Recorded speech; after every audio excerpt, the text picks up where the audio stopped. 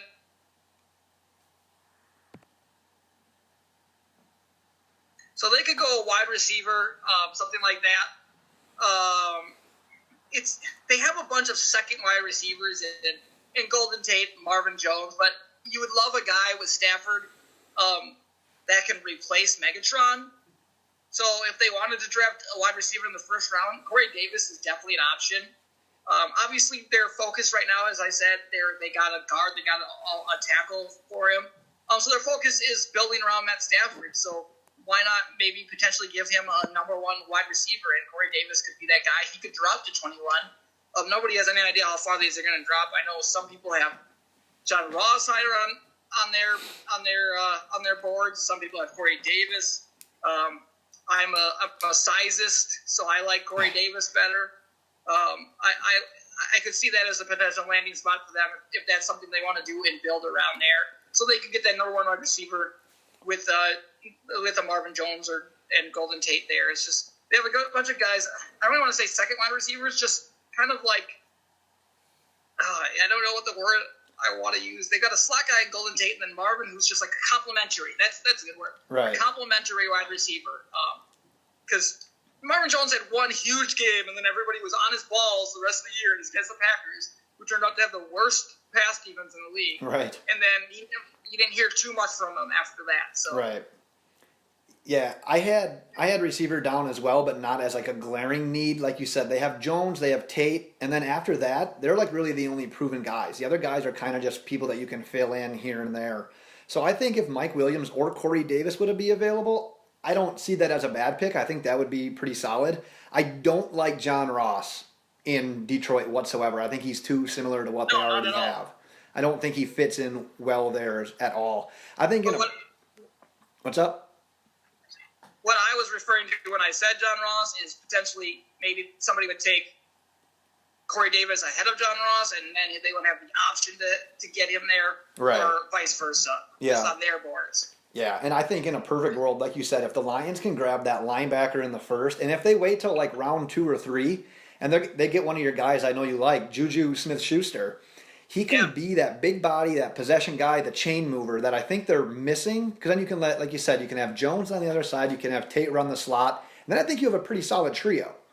I think that would be solid. I want to ask you real quick, are you surprised that the loss of Calvin didn't really show up as much as we thought? And because of that, does that go to show that you don't need like a top receiver in the NFL to be effective? I mean, we look at teams like the Patriots, who just won the Super Bowl. They don't have a dominant number one receiver, but they can pass over anyone. And then you look at teams that didn't make the playoffs. I mean, you've got the Bengals with A.J. Green. You've got the Texans with DeAndre Hopkins. I mean, the Giants are good. They've got Odell Beckham, but they weren't a threat to win it. So do you really need a dominant receiver, you think? Absolutely, and I think it did show. It showed later. They lost their last few games. They lost the division. They couldn't finish games like they were early. And when you're getting hit as much as Stafford gets hit, it's nice to have a guy that you can throw the ball up to just in case you're about to get hit. And a guy that you can think can go up and catch it. Calvin Johnson's that guy. So I think it did make a huge difference. And I honestly think with those guys in Megatron, they would have won the division. So it's hard to say whether I never say that you are better off with a team. I think you're ignorant if you think that. So. Well, no, I'm not saying that they were better off, but I think it's funny that they never make the playoffs, and then all of a sudden Calvin leaves, and now they made the playoffs. I mean, they were close a couple times, so I think did they make the playoffs like 2 or 3? I mean, they might have, but at the same token, I'm just saying that I know that they made it last year, the first time without him. Last year? Yeah. So they played like a terrible team at the end of this last year, and Megatron could have helped.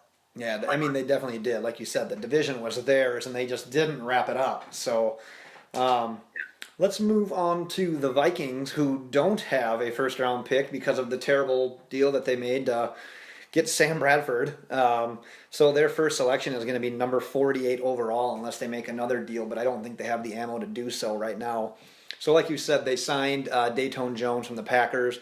They're likely to lose Adrian Peterson to replace him. They did sign Latavius Murray. And then to help on the line, which was terrible, they signed Riley Reif, and then they got Mike Zemmers as well. So Vikings, I mean, a couple of holes obviously to fill, but don't have a first-round pick. So what do you think about their offseason? Where do you think they go?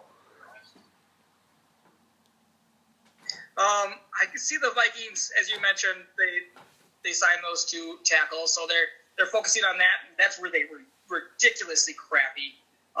Was that they have both tackle positions, and I still think they need to focus on the line. Zimmer stated this year stated coming into the season that the position they need to focus on is their right guard position. So you have to believe that they're going to be looking at the right guard position based off of what he said. Yeah. Honestly, I don't have a right guard in mind for them, honestly, at that position. But they were 32nd in rushing offense this last year. So who knows if they would have been better with Adrian or without him if he was completely healthy. But he didn't look good when he was back. So I don't think he would have made much of a difference. I think it's more important that they fill in the offensive line than get a running back that you can't run the ball without a good line ahead of you. Ask Todd Gurley how that went this last year. So I think. Yeah, I was looking at right guard positions, but I didn't want to reach that far out for offensive linemen, so I'll let them make the decision there. But I think that's something that they need to focus on. And then, secondly, QB question mark? Do they have they actually like Sam Bradford? The reason they don't have this first round pick this year is because they made, I think it's now proven a terrible pick in the terrible trade to trade out of the first round for Sam Bradford. So now they have Teddy Bridgewater, who probably won't even play this year. Is that the thinking on him? Well, it's definitely up in the air. I mean, it's far from a guarantee. And Bradford, who can get injured at any time and isn't that good. He's not a quarterback you want to air it out. So you got a guy you can't really throw with a team that really didn't run well. Right. Maybe look for a guy like Mahomes or Davis Webb if you like those guys, or I guess they could even wait longer if there's a guy that has a diamond in the rough. But I think they could potentially try to develop a quarterback over a couple of years with Sam Bradford or Teddy Bridgewater playing quarterback, because I don't like either one of those guys' chances moving forward. Yeah, and I like the idea. I'm not huge on any of the quarterbacks really in this draft, but if they got one, because like you said, the future of Teddy Bridgewater is anything but certain. So you really can't count on that at some point. And obviously Bradford's aging right now, and he's not going to be the long-term answer either. So that's probably not a bad way to go. You also touched. Question. Yeah. Are you going to trade a first-round pick and not make that guy your starting quarterback for like at least the next 3 years? Well, that's the thing. I don't know why they did it, because if they thought they were in win now mode, it was a terrible decision. Yeah. And the other thing. Oh, go ahead. I was just going to say, they did say that he's going to start this next year, but I mean, so you got a first rounder in Teddy Bridgewater as well. If he does come back at some point, what are you just going to say? No thanks to the future guy that you brought in a couple of years ago? That's what I don't get. Are they going to try to trade one of the two? You know what else I thought of when I was doing the Vikings? What's that? Remember that year, I think it was 2003, as I look it up, that the Vikings, you and I used to watch all those drafts together, that they just let the clock run out like 3 times in a row. Yeah, it's a strategy that's not used often enough. Yeah, they need to use that this year. They should just let the clock run out and see what happens. Just keep doing it. And they had 15 minutes for each pick back those years. Right. Yeah, I don't know. That was awful. I'm not 100% sure what they're doing front office in that organization right now, but I don't know. They're kind of just like they're teetering, but they're doing so many weird things to go along with the good things that they do that they kind of cancel each other out. Yeah, might as well let the clock run out this year. Right. I won't spend too much more time on the Vikes. I also had offensive line. Also, defensive tackle. There's concern that Sharif Floyd, on his return from injury, that's far from certain at this point. So maybe they replace him with another former Gator and get Caleb Brantley, maybe if he can fall to their first pick in the second round. Otherwise, I would thinking linebacker. They have Anthony Barr. They have Kendricks, a couple of UCLA guys, but there's really not much behind them. And a name that's really becoming hot right now is Ohio State linebacker Raekwon McMillan. So maybe him in the second or third if they want to address the defense. But they just have a lot of needs, especially on that offensive line. If they're going to try to move the ball with a guy like Bradford, A, he's going to need a ton of protection, and B, they're going to need some sort of running game. So it's hard to ignore that as well. They have to focus on offense, I think, with how good their defense was. Right. Well, let's move on to the Chicago Bears. Obviously, struggled a bit last year, holding the number 3 overall pick. They got a couple of real winners this offseason at quarterback. They got Mark Sanchez and Mike Glennon. So watch out, NFC North defenses. They released Smoke and Jay. Signed a couple of receivers, which weren't bad pickups. Kendall Wright, Marcus Wheaton. Signed a couple of defensive backs, Quentin Demps, Prince Amukamara. And, obviously there's a few more things, but those were the main things. And before we get into this, I'm going to ask you what you think they should do with number 3, because they can obviously go a lot of ways. But as I said that before each of these podcasts, we're doing a pre-podcast Twitter poll, and we asked who they should select at that number 3 overall pick. And 43% went with safety Jamal Adams, 29% went with cornerback Marshawn Lattimore, 13% went with defensive end hybrid kind of guy tackle Solomon Thomas, and then only 9% said other. So I think the majority of the people were thinking defensive back with Adams and Lattimore. What do you have? So mine is not any of those guys, actually.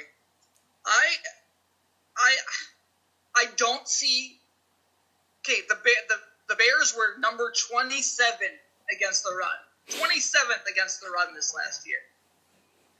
You have a guy out there who people are comparing to potential Ndamukong Suh and Gerald McCoy in Jonathan Allen. And I know that people are worried about his shoulders, his arthritis in his shoulders, but he had that in one shoulder before this last year, and he still dominated. Right. And all the reports I read are his shoulders are fine. And there's nothing that they had to do during the season. And this is a shoulder problem he has. It's just something they focus on working on in the offseason. Yeah. Draft to college football, comparing him to a Ndamukong Suh, that can shut down a run and get to the quarterback as well. When you have that talent at defensive line, a guy who can who can be a hybrid on a 3-4, he can play the end position, and a 4-3, he can play the tackle or more of the tackle position. You need to take him. I think if they don't take Jonathan Allen, I think that would be a stupid move. But everybody's on Jamal Adams, and I don't know why, because they did add to their secondary this last year. I think the most important thing is to stop the run for them. Right, and I see what you're saying there. And originally, in my first mock, I was going to have them taking Jonathan Allen. But the more I read, the more I hear from the people who really cover the draft and who've had a lot of success in the past say he's going to be that guy that falls. And they say it's because of the shoulders. And I don't get it. And they're what I'm hearing, though, is it's a deal that, like, it's not going to affect him right away. It's going to be like 10 years down the road after more wear and tear. So I don't know. I'm kind of with you on that, but it is kind of scary to have a top 5 pick with a guy that's like screaming these medical red flags to invest something in that when you do have so many directions you can go. It doesn't affect him clearly, and he's been the most dominant defensive lineman in college football. So right. I don't think that you pass up on a guy who's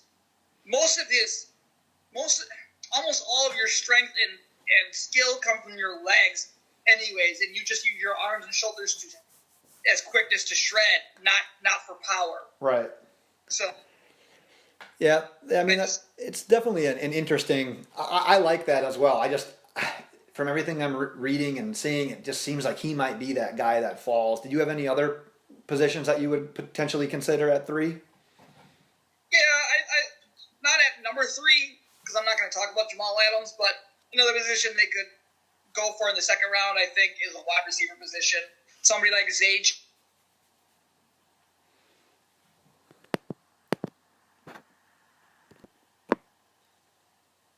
Jones out of ECU is fast with good height, and Darius Stewart, who I think is supremely underrated. I compare him to Amari Cooper. He played. I'm comparing them because they both went to Alabama, but I think they're the same type of wide receiver. I think that he could be a number one wide receiver in the NFL. So I think those are both diamonds in the rough that they could grab in the second round. Yeah, I don't know. I mean, they've got some young receivers. Meredith popped up at one point in the year. They think he has a bright future. We have no idea what Kevin White's going to bring. And then they got Kendall Wright and Marcus Wheaton, who are also a couple of question marks. But I think and Ruben Randall. Yeah, and I think they addressed all those guys just so they wouldn't maybe have to draft a receiver. But yeah, that's true. I feel like if you have two quarterbacks, you don't have any. Well, if you have four freaking wide receivers to try to find one, I don't think you have any. Yeah, if you have four number threes, Yeah, exactly. Right. Well, I think a lot of people they see Chicago, they see him adding Glennon and Sanchez, and they kind of see him as stopgap people. So people aren't going to rule out quarterback. But Glennon's maybe not that guy that's too bad to bring someone in to compete with, but he's not your franchise guy. So quarterback's an option at 3, but I honestly think that they should wait and hope that one of their guys falls to the second round. I saw Daniel Jeremiah on Path to the Draft talking about which quarterback might slip into the second round, and he thinks Deshaun Watson might. So I really like... Yeah, oh my God. Yeah, I love Watson in the second round to the Bears. I think that would be fantastic. And a lot of other people I saw, you as well, you're liking Jonathan Allen because of his versatility. A lot of people think they need another guy that can get to the quarterback. Well, last year they had Akeem Hicks, who had 7 sacks, a first-year guy in Leonard Floyd, who had 7 sacks. He's only going to get better. They had Willie Young with 7.5. And then don't forget that they signed Pernell McPhee last year, and then he got hurt. So he should be back as well. And if he can get back, I think that they can pass on a stud like Jonathan Allen or Solomon Thomas, and then they can get a position in need. So that kind of leads me to that cornerback safety. If they want to get Lattimore, if they want to get the LSU, Jamal Adams, if they want to get one of those guys, I think that they can pass on like this edge rusher. They can pass on a quarterback, go and get your secondary help, and then try to get that quarterback potentially in the second round with a guy like Watson. Yeah, and I just want to say to all NFL GMs, I have not officially retired from the NFL yet. Available. I'm deceptively fast. No, I mean I'm deceptively slow because you know how they always say like deceptively fast for like a guy like Jordy Nelson? Yeah. You mean a white guy? Yeah, because he's white. Yeah. So I'm a black guy, but I'm not that fast, so I'm deceptively slow. But that's got to be something too, right? Yeah, I think it works. It's like that property in math. I think we've talked about this. Yeah. So like transitive. So transitive. Yes. I'm still available. I have not retired. So if you want to come pick me up, I can play whatever position you want. Man, you should talk to the Vikings, man. They'll take anyone. Yeah, I got you, Vikings. All right. I wanted to get that in at some point. All right, and as we had talked about earlier, also we were going to talk some NFL draft, some interior defensive linemen. So to do that, we've got another guest this week. It's John Valencia, who's the lead writer and editor of Breaking Football. You can find him on Twitter at John Jon, and Valencia is VALENCIA_WIB. So John, first of all, thanks for coming on. We're excited to break down some interior defensive linemen. I got to ask you though, what's the WIB stand for? Where's Bond? What was it? Where is Bond? There you go. There you go. Most of the people we have on, it's got some sort of football reference in there, so I didn't know where it was going. But, well, like I said, thanks for having it on. Let's break down some defensive linemen here. So we're calling on you today to give us your top 5. So who do you have as the top-ranked defensive lineman in this draft? I just want to say thanks for having me on. But my top defensive lineman, if you follow me on Twitter, most people know I'm very adamant about this guy, Malik McDowell. Now, this is the epitome of a hit-or-miss prospect. His ceiling is as high as the Empire State Building, and his floor is as low as the Mariana Trench. He's gonna either be an All-Pro for 3 or 4 years, or just gonna bust out and do nothing for you, because his character concerns are well documented. And I was really intrigued about how he would interview at the Combine, and apparently he did not do well at all. Teams weren't high on him there. So that kind of hurt me a little bit, but nonetheless, he remains the number 2 overall prospect on my overall big board. Wow. So I'm throwing my eggs in the basket for him. If he lives up to his potential, he can be a Myles Garrett type player, but that's going to take a lot. He has to get in the right fit, right coaching. He's just a straight freak. Like, there's so many adjectives that I can use to describe him, and I have a few jotted down. Explosive, huge, long, dominant, disruptive, physical, punishing, powerful, quick. This dude's 6'6", 295, arm length almost 35 inches. This dude's going to be a freak, hopefully. If you watch his Notre Dame game, that tape is dominant. It's up there with the most dominant film of anyone in this class. But then as the season went on, he had a lingering ankle injury, which kind of regressed his play a little bit. Then they were blabbering that he didn't really get along with his teammates. That's another thing. But as far as his best fit, I think he could play anywhere along the defensive line. Put him at the 3 tech in the 4-3. He'll just collapse the pocket every play, essentially. Put him at 5 tech. He can handle 2 blocks, shoot gaps. It's really an anomaly right now where he's going to get drafted. I think Oakland may be a good fit for him. Just give them that pass rushing presence from the inside that could really put him over the top. Other than that, like, I could see him even falling out of the first round completely if teams aren't willing to buy into his character concerns and whatnot. But Malik McDowell, he's special. He's a specimen. It's really hard to tell what is going to come of him, but if he lives up to his potential, he's dynamic. Right, and I think what you said there was the common consensus on him. That's actually, you kind of brought up what one of our questions were going to be after we got done with your top 5. But obviously not going hard all the time is one of the things that he does. So obviously we saw that as they started losing, I think that was more evident. He wasn't going as hard all the time, and like you said, he had that injury. But do you think him not going hard all the time, is that something that makes him less desirable in this draft? I mean, especially with a guy that's going to be playing in the trenches. We've seen guys that maybe don't love the game. I'm a Dolphins fan, and I see Jonathan Martin never loved the game. He got thrown around all the time. Deion Jordan never loved the game. His head was anywhere, and he never saw the field. So our team's going to be scared of McDowell in that sense, and is he worth the risk of gambling on him? I think that'll definitely try teams away.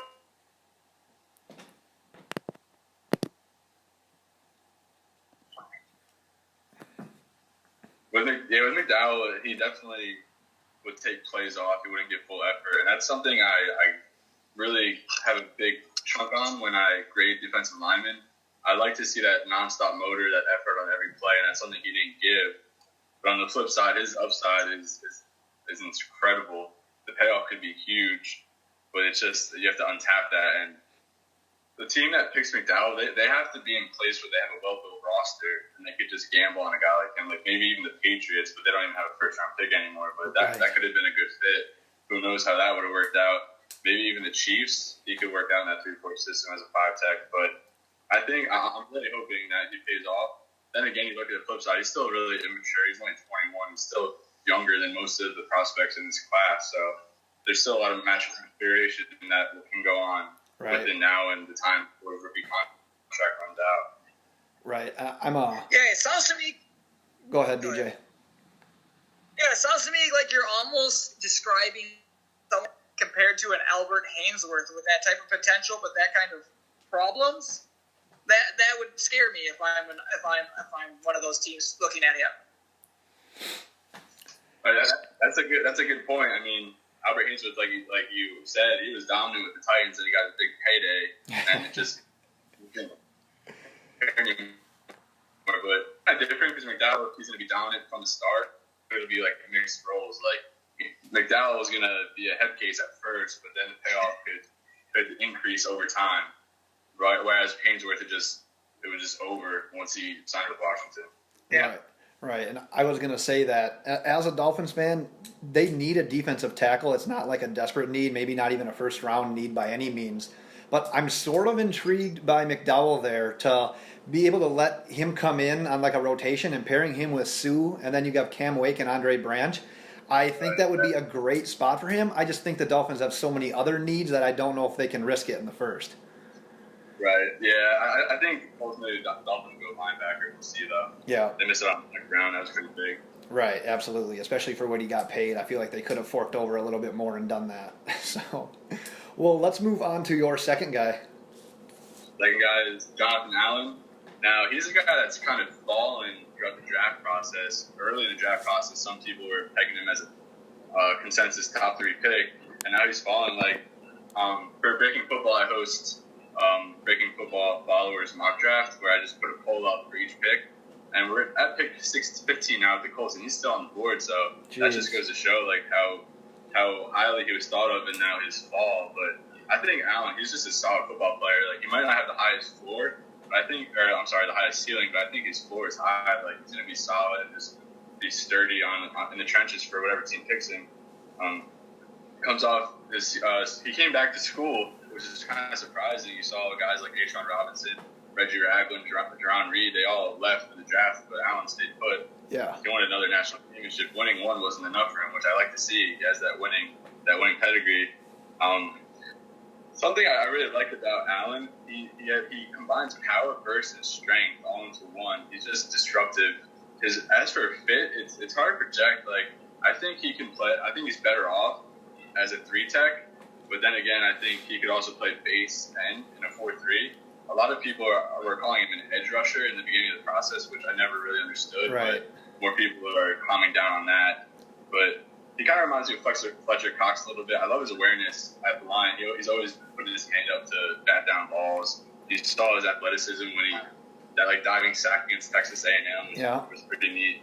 You won't see most defensive linemen with that type of athleticism. He didn't really test well at the combine, but his athleticism on the field is apparent. He was a linebacker in high school.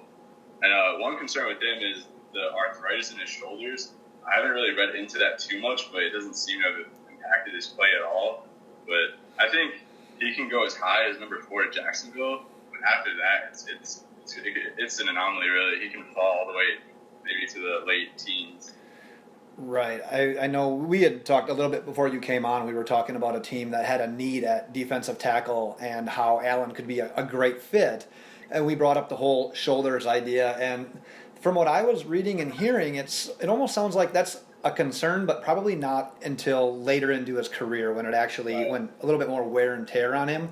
DJ's super high on him. DJ, you thought the Bears at 3 would be a good pick. Yeah, as I was saying earlier in the podcast, I'm not as concerned with the shoulder problem, seeing as he's already played with one shoulder problem this last year, and he's still as dominant as like an Ndamukong Suh was. And it's hard for me to want to pass up on a guy who can make that kind of a game-changing difference. I was going to ask you, John, a lot of players from Alabama, you kind of get what you see. They're so well coached. They're already getting the elite athletes that a lot of the times the guys from Alabama, by the time they go into the NFL, they've sort of hit their ceiling. They don't get a ton better. So if Jonathan Allen doesn't, he's going to improve a little bit, but if he doesn't take that next step physically or as a player, is he good enough right now to be a dominating guy anyways for 10 years?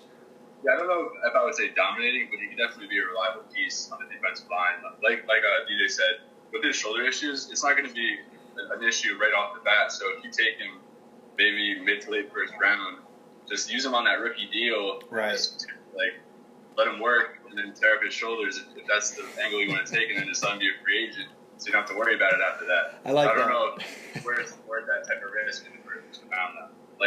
If it's second round, I'm all for it. Yeah, no, absolutely. Well, let's move on to your third guy. Third guy, this might be a little Michigan bias here, but Chris Wormley, nice. I think he's being stepped on a lot. Every weakness he's had since he's gained a legitimate role on that defensive line at Michigan, he's improved vastly. He has incredible pass rush potential. I love the way he shoots gaps. You won't see many players do it better than him. He can play. I like him best as a 5-tech, but if he's going with a 4-3, he can move it to the inside easy. One of the writers at Breaking Football, Steve Draft underscore, you can follow him. He did a scouting report on Wormley for our site, and he graded him as a first-round guy. Wormley, he's well coached at Michigan, but he was a little overshadowed by guys like Peppers, Charlton, Jordan Lewis, and whatnot. But Wormley just keeps getting better. He has huge size, 6'5", 298, 34 and an 8-inch arm length. I think he's a really hard worker too. He's all about football, high character guy. Right, and like you said, he kind of got overshadowed a little bit there with all the other pretty much first round or high draft pick prospects that Michigan had. But the stuff that we're seeing now is him jumping up higher, and maybe there being more questions about Taco Charlton not being maybe as high even as of a prospect. He might be lower than Wormley when it's all said and done. I'm really leery about both those guys. I don't know what it is. I can't be sold right now on Taco Charlton. I know that's a popular mock right now to the Dolphins. I do want them to take an end, but I'm not really sold on him. I think what I want to ask you, when it's all said and done, who do you see between those two having a more productive career? Well, that's tough. I love Charlton.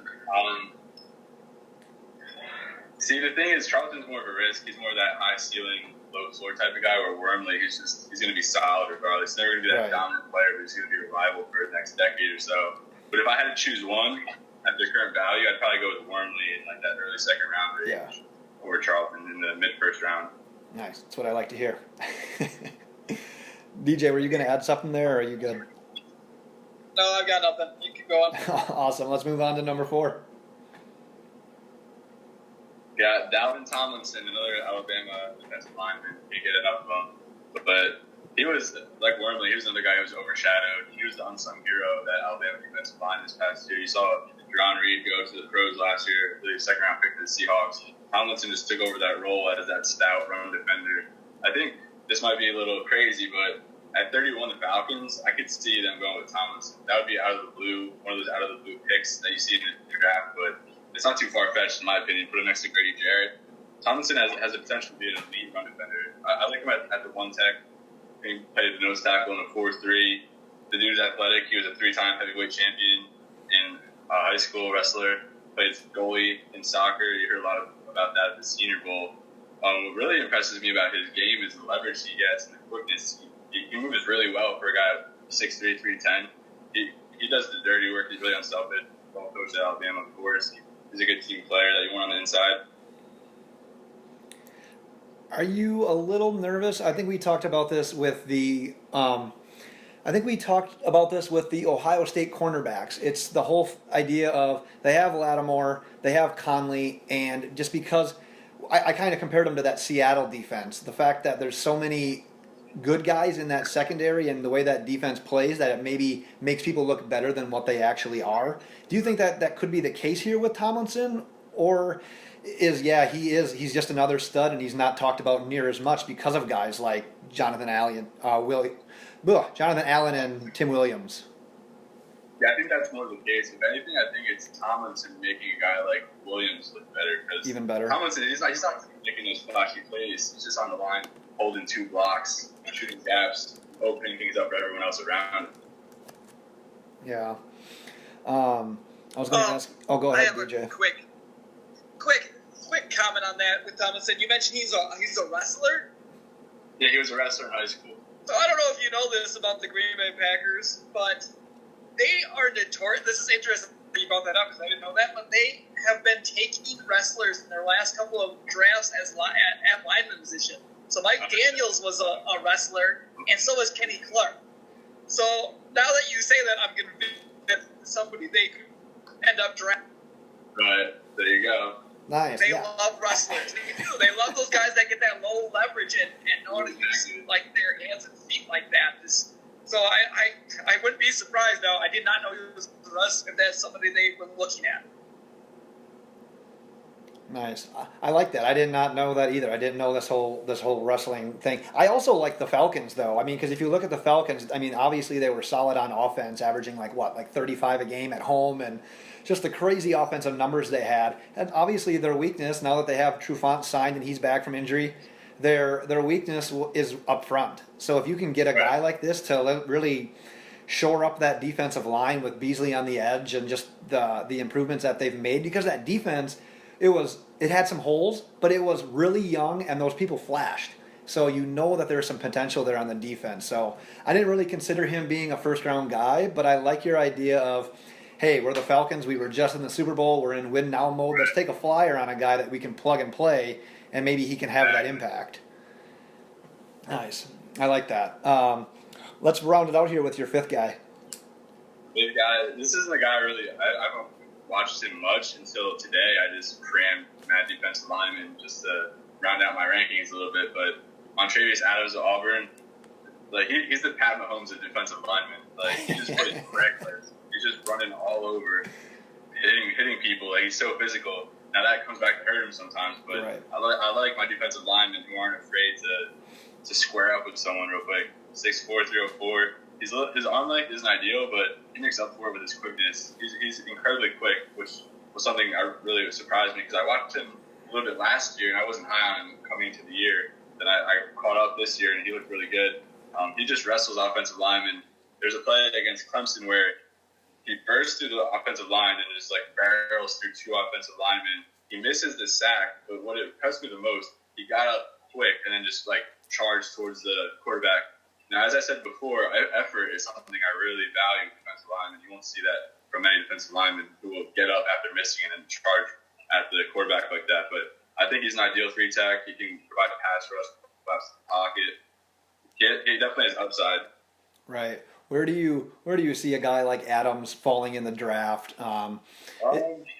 It's really hard to tell in this class. Like the defensive lineman class is just scattered all over the place. Right. Other than guys like McDowell, Allen, maybe even Wormley, there's no really consensus. But right. For Adams, I would feel comfortable in the second round. In this class, he might fall to the third. I don't see him on the board after day two, though. Right. I wanted to ask a side question here because, like you said, there is no common consensus guy really here after probably those first two, maybe throwing Wormley in there as the three. And a lot of people that watch football know that defensive tackles really, they not a lot of them rack up really big numbers in far of stats. So you need to watch other things when you're evaluating defensive tackles. So I wanted to ask you, just as a guy that's watching film, that's breaking down these players and evaluating, what are some of the key things that you look for from that position when you are evaluating defensive tackles? The first thing I'm looking for, it starts right when the play begins, is their jump off the snap. If they're not the first guy off the line, then that kind of concerns me. I mean, what I do is I'll wait for the play to happen, and I'll hit pause as the snap goes, and I'll see where they're at once the ball is hiked to the quarterback. And now, if they're still down, I don't like that. I need them to be up and pushing forward. Then I look at their technique, their hands. If they can bull rush, that's fine. If they have the power and footwork necessary to do that, okay. But if that's not going to always work in the NFL, I need to see some techniques, some hand usage, whatnot, maybe over under, some rip moves. Right. Then really, like you said, you're not going to look at a stat sheet and get a feel for what a guy does. Yeah. So impact plays, I'm not really concerned with. You love to see it, but that's just not always the case when you're watching defensive linemen.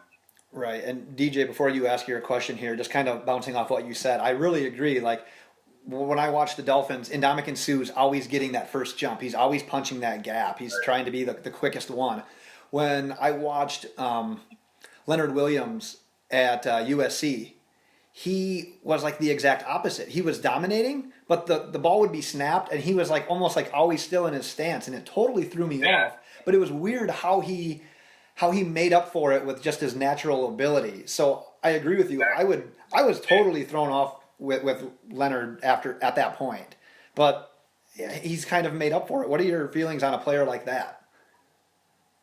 See, if they're slow off the snap, but they have that advanced technique and that just talent overall with athleticism and power, that's fine. If you could win, that's great. But if you're not a guy like Leonard Williams who has that ability with his hands, strength, athleticism, power combination, then getting off the snap is pivotal. Yeah, that was a huge red flag for me. I just remember watching it every time. I swear the ball would be snapped, and he he was just sitting there, just hanging, but then he'd make the play. It was just unbelievable. That's what made him a rare prospect in that case. Yeah, no kidding. Yeah, are there any sleeper D tackles in rounds, maybe in the middle rounds 3 through 5 there that you feel someone could get a steal with? I'll give you two or three. The first one, he's overall defensive lineman, Devon Gottschall out of LSU. If you go back to 2015 and look at his Texas Tech tape, that guy looks like a surefire first-round pick. But then you watch him this year, and it's just so inconsistent. He's slow off the snap. Whereas in the Texas Tech game, he was the first one off the snap every play almost. His timing was incredible. Like that was really rare. So going to his 2016 film, I had really high hopes, and he just let me down. But he's the guy who could come in as a 3-tech, get pass rush, disrupt the pocket. But he definitely has upside, but he's just far too inconsistent right now. That's why he's not really getting the buzz of other guys like Allen or McDowell. Right. And then I'll move on. This is a deeper sleeper. Roderick Henderson from Alabama State. This dude's like, I want to say 6'2", 350 pounds. I actually interviewed him for Breaking Football a month or two ago. But if you watch his tape, it's like the fact that he's 350 pounds, there's no way like he moves as quick as he does. This dude is an epitome of a nose tackle in a 3-4. He could be an anchor. It'll be interesting to see if he gets drafted. I think he might slip into that 6th, 7th round range, but if he doesn't, he could make a squad as an undrafted free agent. Nice. That's good insight. It's kind of cool to be able to watch a player like that and have that, not that connection because you were able to interview him, so that's pretty sweet. But also like you see that, and then you're almost excited for him so that you can watch him on that next level to kind of like prove like, yeah, I called that, you know. Exactly. Yeah. So you spoke about this Gottschall. I just comment on Gottschall. You mentioned that you saw a difference between his 2006 or 2002 years tapes there. Right. How much do you think? How much of a difference could defensive coordinator? I know they switched to Dave Aranda. Yeah. That could make a difference there. It definitely could, because when you go to 2015, he's like pretty much strictly on the inside, if I recall correctly. Now in 2016, you watched the Wisconsin game, which opened the season. He's on the outside as a 5-tech against Ryan Ramczyk the whole game. He's just getting shut down. Right. That definitely wasn't ideal for him. He needs to be on the inside. I don't like what they did, but I only saw like three 2016 games, and there's nothing. So I can't really comment further than that on his 2016 season. But from what I saw, it was bad. I'm really interested to see who drafts him and what role they put him in. Because I'm pretty sure whoever drafts him will be in a 4-3 scheme with him at the 3-tech. Right. Yep.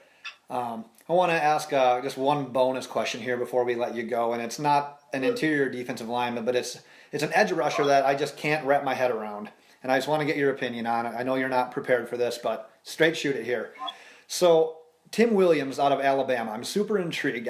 I love watching defensive ends and edge rushers, and he doesn't look the part, but he finds a way to get to the quarterback. So I want to ask you, because of his size, is he going to struggle in the NFL, or do you think he can evolve a little bit like what Vic Beasley did and turn into a good NFL edge rusher?